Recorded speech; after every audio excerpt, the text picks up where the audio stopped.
మోంతా తుఫాన్ ఏపీని అతలాకుతలం చేసింది. ఏపీ వ్యాప్తంగా 2 రోజులుగా కురుస్తున్న భారీ వర్షాలు ఏపీని వణికిస్తున్నాయి. మోంతా తుఫాన్ తీరం దాటినా వరద బీభత్సను సృష్టిస్తోంది. కొన్ని ప్రాంతాల్లో కురుస్తున్న భారీ వర్షాలకు లోతట్టు ప్రాంతాలు నీట మునిగాయి. శ్రీకాకుళం జిల్లాలో కురిసిన కుండపోత వర్షానికి Kothavalasa Kirandul single railway line ధ్వంసమైంది. అరకు రైల్వే టన్నెల్, చిమిడిపల్లి, బొర్రా గుహల మధ్య రైల్వే ట్రాక్ పూర్తిగా ధ్వంసమైంది.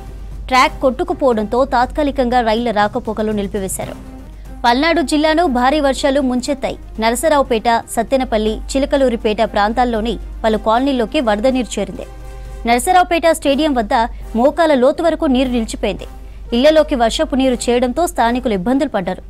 చిలకలూరిపేటలో గత అర్ధరాత్రి కురిసిన భీకర వర్షానికి ఎన్టీఆర్ కాలనీ, శాంతినగర్, భావన ఋషినగర్, రూత్ డైకెమైన్ నగర్ ప్రాంతాలు నీట మునిగాయి. గుంటూరు జిల్లా అబ్బినేని గుంటెపాలెం వద్ద రోడ్డుపై నుంచి వరద నీరు పొంగి పొర్లుతుండటంతో చెక్పోస్ట్ ఏర్పాటు చేసి పహారా కాస్తున్నారు పోలీసులు. అటు నెల్లూరు జిల్లాపై మోంతా తుఫాన్ ఎఫెక్ట్ భారీగా చూపించింది. మరోవైపు కోనసీమ జిల్లాలో 1000 ఎకరాల్లో పంట నష్టం జరిగింది. ఈదురుగాళ్ల ప్రభావంతో అరటి తోట, వరి చేను నేల కొరిగింది. మరికొన్ని చోట్ల వాణిజ్య పంటల్ని వాన ముంచెత్తింది. ఎన్టీఆర్ జిల్లా గుంటుపల్లిలో వర్షం బీభత్సం సృష్టించింది. పలు చోట్ల చెట్లు విరిగిపడ్డాయి. దీంతో ఎన్డీఆర్ఎఫ్ సిబ్బంది ఎప్పటికప్పుడు కూలిపోయిన చెట్లను తొలగిస్తున్నారు. ఏపీలో తుఫాను సహాయక చర్యలపై ఏపీ సెక్రటేరియట్లో సమీక్ష నిర్వహించారు సీఎం చంద్రబాబు. రాష్ట్రంలో వర్ష ప్రభావిత ప్రాంతాలను గుర్తించి లోతట్టు ప్రాంతాల ప్రజల్ని అప్రమత్తం చేయాలని అధికారులను ఆదేశించారు సీఎం చంద్రబాబు. చెట్లు, టవర్లు, హోర్డింగ్లు పడిపోయిన ప్రాంతాల్ని డ్రోన్ల ద్వారా గుర్తించి తక్షణమే పునరుద్ధరణ చర్యలు చేపట్టాలని సూచించారు. కోనసీమ, ప్రకాశం, నంద్యాల, కడప, తూర్పు గోదావరి జిల్లాల్లో పంట నీట మునిగిందని అధికారులు వివరించారు. ప్రస్తుతం రాయలసీమలో వర్షాలు లేవని, ఎగువ నుంచి వచ్చే కృష్ణా ప్రవాహాలతో అక్కడి చెరువులు నింపే చర్యలు తీసుకోవాలని ఆదేశించారు సీఎం. ఈ సమీక్షలో డిప్యూటీ సీఎం పవన్ కళ్యాణ్, మంత్రులు పాల్గొన్నారు. ఏపీ మోంతా తుఫాన్ ప్రభావం, సర్కార్ సహాయక చర్యలకు సంబంధించిన డీటెయిల్స్ విజయవాడ నుంచి ఖాజా అందిస్తారు. ఖాజా, ఏంటి డీటెయిల్స్? వ్యాప్తంగా కూడా భారీగా పంట నష్టం వాటిని చెప్పుకోవచ్చు. అయితే రహదారులు కూడా పూర్తిగా జలదిగ్బంలో మునిగిపోయి రాకపోకలు కూడా పూర్తిగా నిలిచిపోయిన పరిస్థితి.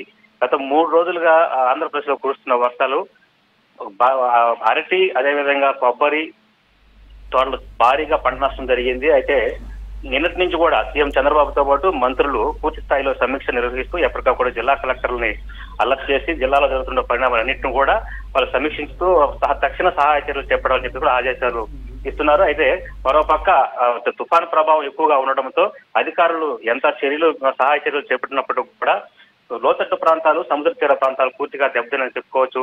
అక్కడ ఉన్నటువంటి ముంపు ప్రాంతాల్లో కూడా ప్రజలు ఏవో ఇబ్బందులు పడిన పరిస్థితి. రాష్ట్ర వ్యాప్తంగా కూడా సముద్ర తీర ప్రాంతాల చాలా ప్రాంతాల్లో విద్యుత్ పూర్తిగా స్తంభించింది. విద్యుత్ అధికారులు పునరుద్ధరించినప్పుడు కూడా మళ్లీ వర్షాలు ఎక్కువగా గాలులు వీచడంతో కూడా మళ్లీ విద్యుత్ దాదాపు 12 గంటల పాటు చాలా ప్రాంతాలు కూడా విద్యుత్ లేక చీకట్లో ఉన్నటువంటి పరిస్థితి ఏర్పడింది. అయితే ప్రధానంగా ఉన్నటువంటి ఓడరేవులన్నిటి కూడా నిన్నటి వరకు కృష్ణపట్నం, అదేవిధంగా కాకినాడ, విశాఖ ఈ 3 కూడా ఓడరేవుల్లో 10వ నెంబరు హెచ్చరికలు కూడా జారీ చేశారు. అయితే ఈ తీర ప్రాంతాల్లో ఉన్నటువంటి మత్స్యకారు కుటుంబాలను ఎక్కువగా సురక్షిత ప్రాంతాలకు తరలించేందుకు కూడా ఎన్డీఆర్ఎఫ్ బృందాలను కూడా ఎక్కువ శాతం తీసుకురావడం జరిగింది. అయితే కేంద్రం ఎప్పటికప్పటికి ముఖ్యమంత్రి చంద్రబాబుతో మాట్లాడుతూ అదేవిధంగా పీఎంఓ ఆఫీస్ నుంచి ఈ రాష్ట్రానికి కావాల్సినటువంటి సహాయ చర్యలను కూడా పూర్తి స్థాయిలో కూడా కేంద్రం సహకరిస్తుందని చెప్పింది. అయితే ఈ రోజు పూర్తిగా తీరం దాటిన తర్వాత మరి 24 గంటల పాటు కొన్ని జిల్లాల్లో తీవ్రంగా వర్షాలు ఉంటాయని చెప్పేసి వాతావరణ శాఖ హెచ్చరించింది. అయితే ప్రస్తుతం పంట నష్ట నివారణ చర్యలు అధికారులు పూర్తిగా ఉన్నారని చెప్పుకోవచ్చు.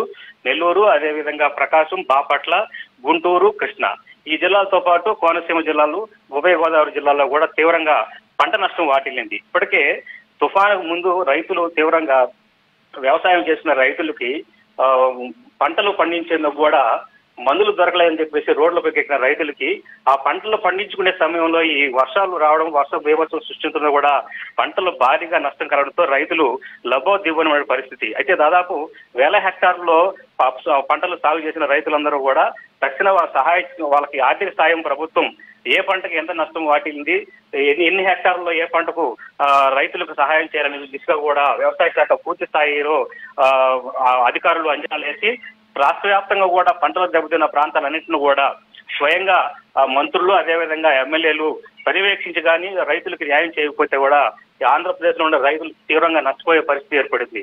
అయితే ప్రధానంగా సోమశిల జలాశయం అదేవిధంగా శ్రీశైలంతో పాటు జలాశయాలు పూర్తిగా నిండాయి.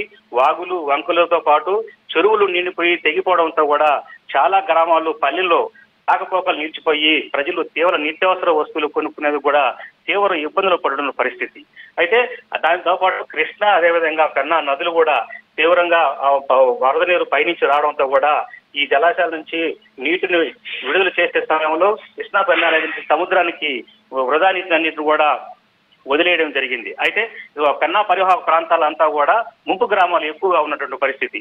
గతంలో తుఫాన్లు వచ్చినప్పుడు కూడా పెన్నా పరివాహక ప్రాంతం అంతా కూడా ముంపు గ్రామంలో వేలాది మంది ఇల్లు మునిగిపోయి నిరసరాజున్న పరిస్థితి. అయితే అప్పుడు తుఫాన్ వచ్చినప్పుడు మాత్రం అధికారులు అక్కడ పర్యవేక్షించారు.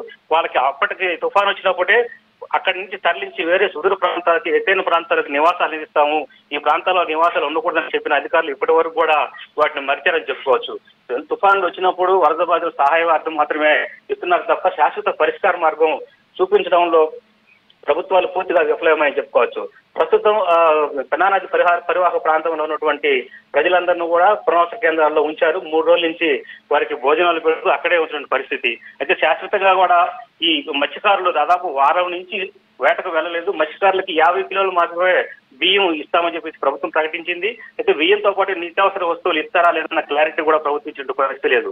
మరో వారం రోజుల పాటు మత్స్యకారులు సముద్రంలోకి వేటకు వెళ్ళలేని పరిస్థితి.